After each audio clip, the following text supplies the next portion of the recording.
Oh my god. I'm trying to get the stack of books together for my thumbnail for like 5 minutes. I've read a shitload of books in October.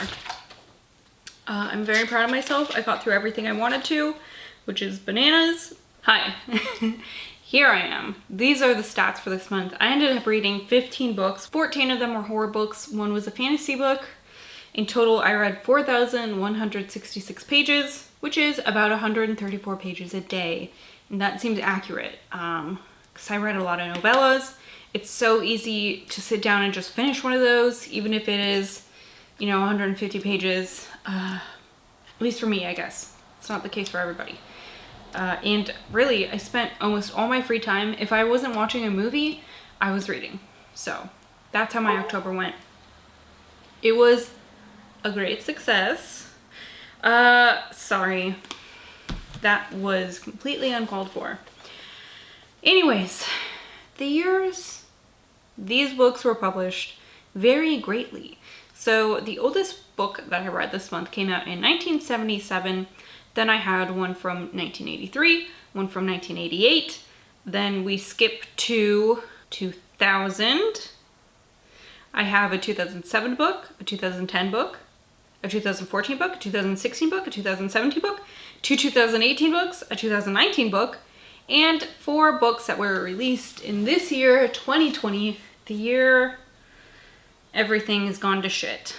As for star ratings go, I had 1 1.5 star book, 4 3-star books, 3 3.5 star books, 3 4-star books, and 3 5-star books. So it was a pretty good reading month. And that makes sense because usually when I read books that I rate lower, I tend to not get through them as quickly. Oh, and I also have a book that I didn't rate at all, and I will tell you about that in a couple minutes. As far as formats go, I had 8 novels and 7 novellas. All 15 were physical books. There were 14 books that are considered adult literature and 1 that was middle grade, which is not something I read often, but I really liked it. So in order of how they were picked back up once I was done accidentally throwing them on the floor, first book up is Ghoul by Brian Keene. This is a coming of age story. When was this one published? I should know.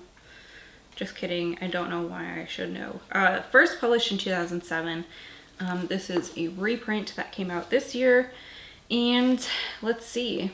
This is, like I said, a coming of age story. A group of friends, of course, during their summer vacation, of course, and there is something eating the bodies in the graveyards. And they are going to find out what's going on. There are like disappearances and yeah. The kids inadvertently kind of find out what's happening. So I do have some conflicting thoughts about this. I ended up rating it 4 stars, and it really could have been a 5-star book. When it came to the ending, it was like this big thing happened, this big thing that's going to have a lot of consequences, and then it's like, that's it. And you don't get to hear what anybody thinks about what happened. And I kind of need a little bit more closure than that. And then it like skips to an epilogue, and still things are kind of just unanswered. Questions that I had, at least. I just needed some resolution here that was not here. And it bothers me so much for some reason. In other books, it's like if the ending's ambiguous, that's fine. But this was like not ambiguous. It just left so many, like I said, I just need some closure. So that's how I felt about Ghoul. Really liked it. I thought it was a good novel. Next, I have here The Hollow Places by T. Kingfisher. This was a new release. I did a more in-depth review on it that I'll leave a click or 2 up at the top if you're interested in that. So I'm just going to give it a brief overview. It's about a woman. She moves in with her uncle into like his museum that he keeps. It's an oddities museum, so he's like taxidermy and strange artifacts and things like that, and she's watching the place for him while he has knee surgery, and she finds a hole in the wall that leads to this impossible hallway, like this hallway that just physically cannot be there, but it is, and that leads to like a bunker door, and when she opens the bunker door, it's like all these other identical doors that must lead somewhere. Very conflicted about this one too. Some things are great about it. Overall, just okay. Gave it 3 stars. Next, I have Fog Warding by Edward Lorn. This is a short little novella. This is about a doctor who has a problem with opioid addiction, and it's kind of ruining his life slowly. One day he is really high, walking home from work, and he sees a dead body. So of course he calls the police. Like, he's trying to do the good thing. He's trying to do a good thing. He could have just walked away, especially because he has drugs on him, and that ends up with him being arrested because when the police get there, there's no body. And that's where the story goes from here. It's a little bit of a mystery, more than a straight up horror book, I would think. There are some spooky elements here though, with this man being haunted by like his past and stuff, and obviously the imagery of like this dead body and things like that. They're definitely gruesome. So I ended up giving this 3.5, 4 stars. I was there, I read the book, I liked the writing. However, I feel like this is a book where it's not gonna stick with me for very long. You know what I mean? There are books that, like, I will remember the plot forever, whether I like them or not. And I'm not sure if this one is going to stick in there for very long. I enjoyed my time reading it, but I don't feel like the story is sticky. You know what I mean? Not to ever say that you should not read a book. Like I'm saying, I mean, I'm telling you, I liked this book. I enjoyed the time I spent reading it. But I don't know how to describe it. It's kind of a very simple story. A really entertaining story. Pretty simple. Next I have here True Crime by Samantha. Dang it, I did this last time too. Kolesnik. I'm pretty sure that's not how you say it. And I did that when I talked about this when I was doing my TBR for this stack of books that I couldn't, oh my god, what am I?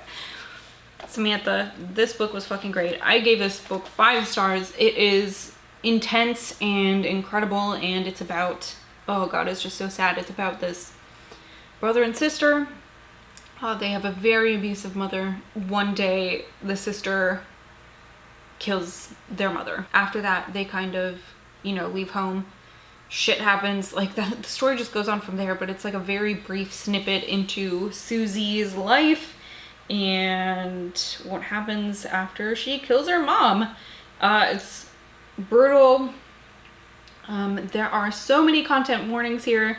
Content warnings for like brief mentions of like animal abuse, sexual abuse, child abuse, physical abuse, like all the kind of abuses that could be in a book is in this book. It's harrowing and so fucking sad, and I don't know, like, if this book is not for everyone, like if you are faint of heart. But I thought this book was so good. Like I said, I give it 5 stars. And there are just so many quotes in here that it was like, holy shit, this woman is speaking the truth. And she's like a girl, like a teenage girl. It's like very insightful. The author is very insightful. Next up on my bio, The Ballad of Black Tom by Victor LaValle. I ended up giving this 3 stars.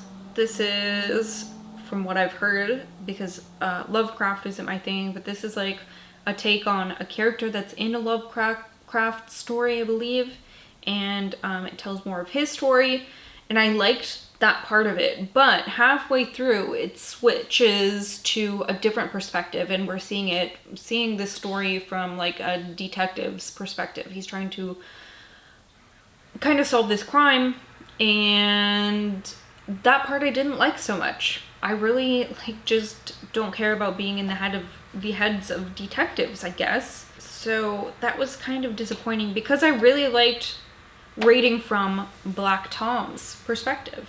And then, I don't know, I gave it 3 stars. I know that people really like that book, and I wish I would have liked it better. And I'm not saying that it's bad. I read the whole thing, but I don't know, I just didn't like that flip-flop in there. Next up, I read Stirring the Sheets by Chad Lutzke. This is another one I rated 3 stars. This is a story about an elderly man. What's his name? Does it say on the back? No. Emmett, that's his name. and he has lost his wife about like a year or so ago. So it's not super fresh, but it's still pretty fucking fresh. And he is having a really hard time getting through the process of losing a loved one and like getting through the grief. And he's basically just wallowing. And it's really hard for him. He works at a funeral home, and one day a corpse comes through, a woman's body who looked very similar to how his wife looked 30 years ago or something like that. And I don't think it says anything more than that. So I think that's what I'm going to leave you with. This might be kind of a spoiler, so skip ahead until I put this book down, I guess, if you don't want to hear this. I don't think it's like super spoiler. I think it's like a pretty well-known fact about this book, but that might not be for everybody. So if you don't want to, probably like a mild spoiler, skip ahead a couple seconds. But Emmett ends up bringing this body home, and that's where I have a big problem, because just because the person isn't alive doesn't mean that we get to do whatever the fuck we want with their body, right?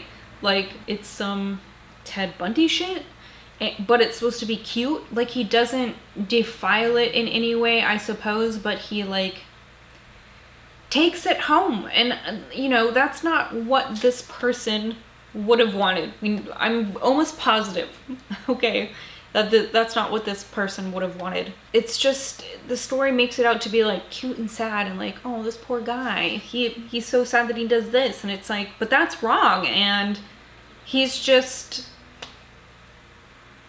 like, at the end of the day, it's just like, oh, well, he did that kooky thing and that's it. And it's like, what? He violated somebody's body. Not in a sexual way, but it's still a violation if that's not something that is consensual, which it was. It can't, because the woman's dead. So that's how I feel about that. I know that's another one that is very beloved, so I don't know what to tell you guys about that, but I felt that that was wrong. Next I read Ring Shout by P. Djeli Clark. This is a really crazy little book. I think this constitutes as a novella. It's about like a little under 200 pages, and this is kind of like an alternate historical fiction, sci-fi horror, like cosmic horror even. So this takes place sometime, I think, in maybe like the 20s, maybe after World War I. I can't quite recall. It does take place sometime after the movie The Birth of a Nation came out, and in this world, when they played The Birth of a Nation, it like conjured these things from another world that came back, and they look like these hooded Ku Klux Klan, like they have like a cone-shaped head and stuff like that. And instead of being terrified by this, the Ku Klux Klan embraces it and have these weird, like, inhuman monsters in their ranks. And the characters in this book are trying to kill them, obviously, because, like, we just don't want those weirdo monsters running around. Incredibly creative and creepy. The main character in this space has to make, like, some really hard decisions, and she has to look back on her past, which has been really hard for her. And so, like, it's a little bit emotional and just off the wall and strange. And I gave this 4 stars. I thought it was really good and weird. I listened to part of it on audio. I listened to probably like 2 hours of it on audio that was on Scribed, and I really like the narrator for that. I need to get better about keeping that information handy. Cheney Waits, she's a great narrator. I think this was a really interesting, weird, creative, creepy book. I really like creepy alternate history books. So if you know any more like that, I've also read the first book, Justina Ireland. What's that? Dread Nation. I read the first book in the Dread Nation series, and that's kind of similar, where it's like an alternate history, historical fiction, where there's like a horror twist, and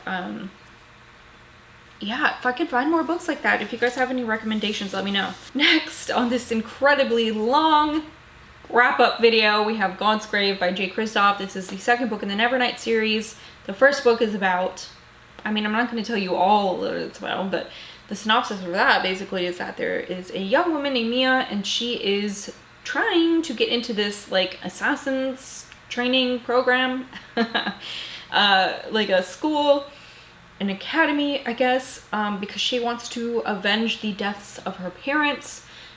This goes into that, you know, like what happens after school and things like that.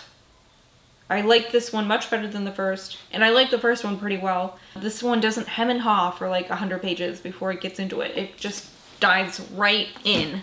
I read The Spirit by Thomas Page.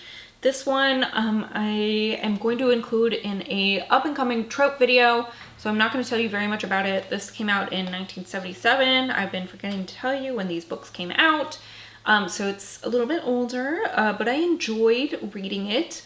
I thought that it was a really interesting take on like a Bigfoot story, and it kind of like has this thing about like, are the humans the monsters or are the Bigfoot the monsters? So that was interesting. Like this. 3.5, 4 stars. Oh, this was probably the worst book I read this month. Honestly, this is the first time I've ever read a Richard Laymon book. I know people are going to be upset about this, but I'm not going to change my review of it just because it might be unpopular and people might come after me for it. This is another coming of age story that takes place with a group of friends during the summer months. And this is about a trio.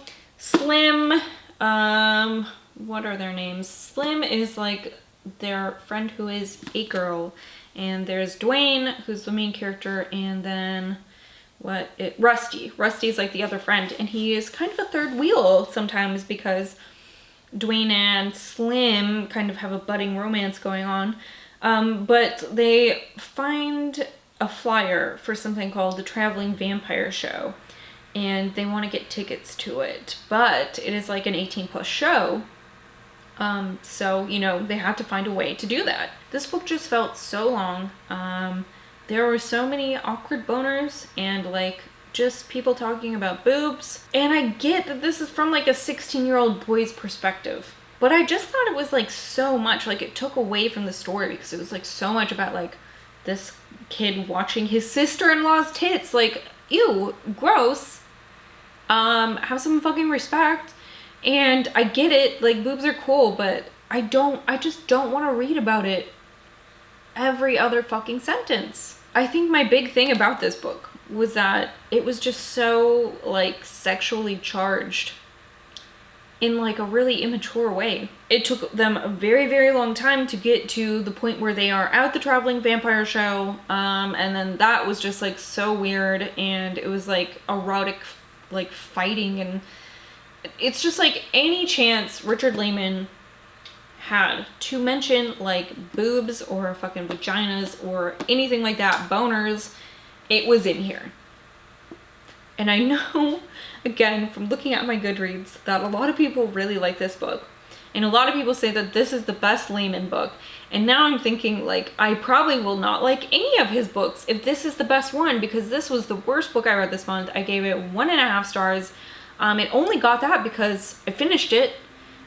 I didn't DNF it. But I really just, I'm sorry you guys. And like, you can have a different opinion than me and I'm totally fine with that. But I just don't find anything redeemable in this story. I don't really want to hear about it either. I'm sorry. Because if I hear about it, it's going to be people who are upset that I didn't like their favorite book. And we can't all have the same favorite book or it would be so fucking boring in this world. Next book I really liked. This is The Passage by Justin Cronin. This is a book that I actually started in October a couple years ago, like 3 or 4 years ago maybe. And I really love the first part of this book. This is like the first part of this book takes place during a fucking apocalypse, like a vampire feeding with, oh my god, I just don't even know how to explain this to you.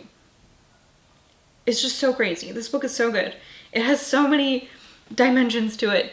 Okay, at the beginning of this book, we're following Like, I don't know, was he an FBI agent? I can't remember. He's a special agent, CIA maybe. And he is tasked with recruiting these prisoners to take part in this science experiment, and they have to like go to this special facility, and the CIA like wipes the person out of the system. Like, they're just gone. There's no history. Who is that? I don't know. Never heard of him, kind of a thing. They've given them this like thing, this like virus that they found deep in the jungle somewhere, and it turns them basically into vampires, and it's very fucking creepy. So like, that's the first part of this book, is leading up to that, and like what happens if these vampire people escape. And so it's like apocalyptic. And then the next part of this book takes place like 100 years later, and that's where I stopped, because I was like, I am so attached to these characters and these people, and now you're telling me like there's a whole new set of people for me to get to know. And I was like, nope, not doing it, and I stopped. I put this book down and I didn't pick it up again. But I bought the audiobook and I started listening to it for like my bedtime audiobook, because it really helps my brain fall asleep when I'm listening to something like that, when I'm focusing on that, because otherwise I just have like anxiety brain, and my brain's like, well, what if your car goes off a cliff? And I'm like, I don't live by cliffs. And my brain's like, but what if you did? And then I'm like, what if I did? And it's horrible. So this has been my bedtime book, and this just is, like I said, it has so many dimensions. It's hard to give a synopsis about this because there is just so much going on. But it's really an incredible book. It's like a apocalyptic science fiction horror, post-apocalyptic. It's just great. I don't know how this man came up with this shit. I started listening to the second one right away, and it is, I mean, on the back of it, it says a mesmerizing experience, and I can't disagree. Okay, I'm sorry, this video is going to be incredibly long, but next up I have We Need to Do Something by Max Booth III. This came out this year in 2020. And this is a novella about a family who gets trapped in their bathroom after a tornado. It is brutal, and there are some parts that, like, I'm not even sure what happened. I gave this 4 stars. There's really not much to go into here. I think one of the interesting things here is that one of the characters think that they caused this somehow. And so you're like, well, what happened? And he just gives you, like, this tiny bit by bit, like all these just tiny tidbits of information, and you're just like, please. And he's like, no, you have to wait. And it's infuriating. And it was a really good book. Okay, next up is the book I did not rate this month. This is Black Ambrosia by Elizabeth Engstrom. This is about a young woman named Angelina, and she is a drifter. She's a traveler, and she has this thirst for blood, and we're not sure why, or like she didn't get bit by a vampire, so like what's up with this? And I didn't rate this because I read the book, I finished the book, and I didn't particularly like my time reading it. And that's not because the writing is not good, because the writing is good, and that's what kept me reading this whole time, is that I enjoyed the writing. But it got to the point where I didn't care what happened to Angelina. Like I said, she's a drifter, so she's traveling a lot, and I think that's what it is that there doesn't seem to be much of a plot except for that she's traveling.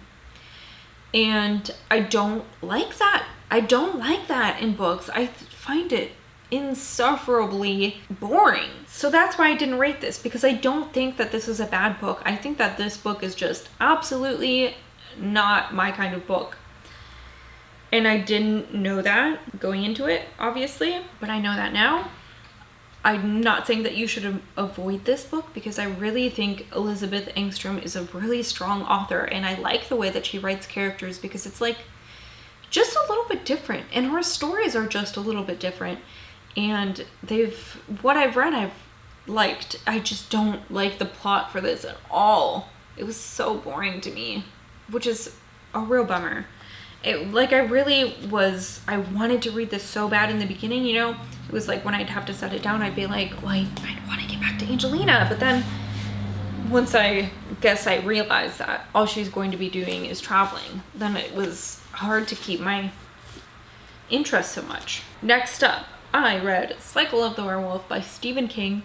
This is an interesting story because it takes place throughout a year where a small town is being terrorized by a werewolf, but they don't know that for a while. So each month is kind of like a different tiny little bit of a story told by a different perspective.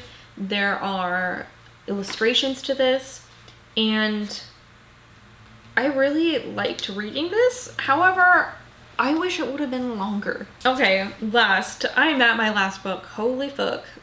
Been filming for, it seems like forever. Last book, last but not least, I read The Owls Have Come to Take Us Away by Ronald L. Smith. And this is about a young boy. What is his name again? Simon. And he is obsessed with aliens, and he thinks that aliens are real. And during a camping trip, he has a fainting spell, kind of. What happens is that he hears an owl hoot, and then he hears a voice in his head, and he becomes unconscious. And his parents find him, and he thinks he has an implant in his stomach. I mean, he wants to look into this because he thinks that he's being abducted, and he thinks that aliens are tracking him, and he doesn't know why, and he needs to know more about it. His parents are very resistant to this. They think that he is having some sort of mental illness, which is one of the things I did not like about this book, is that Simon is very, very, very, very resistant to taking any sort of medication or seeing a therapist. And I get why the author wrote it that way, because Simon thinks that his parents think that he's crazy, and he thinks that he's not crazy. So he doesn't want to take this medication. But because this is geared towards a younger audience, this is a middle grade book, I could see how that might be a little bit harmful to younger people who need to take medication, because medication can help people so much. And not like, I don't think that's the intended message that the author was putting out there, but that is definitely the message that I picked up, and I'm an adult, so I don't know. I really like this book otherwise. I gave this 4 stars. There were some parts that I skipped over because Simon really likes writing, so he's writing like a fantasy novel, and there are excerpts of that throughout the book, and he's like, I don't fucking care, this has nothing to do with the story. That's why it has 4 stars, I guess. The medication thing in the story that I just don't care about, because it's like a 12-year-old kid writing a fantasy novel, and like, I did that and it was no good. Anyways, that's what I read this month. If you've made it to this point in this video, thank you so much. You've watched like half an hour of me talking about all the books I read this month. That's crazy. Congratulations. I think you deserve a drink, or if you don't drink, maybe like you deserve a little delicious snacky or something. Anyways, you deserve something. A pat on the back, a medal, like, I don't know. Anyways, let me know what you guys read this month, or let me know what your favorite spooky book you read this month was. I will be back in another video soon, so keep your peepers peeled. That's all I have for you. Goodbye!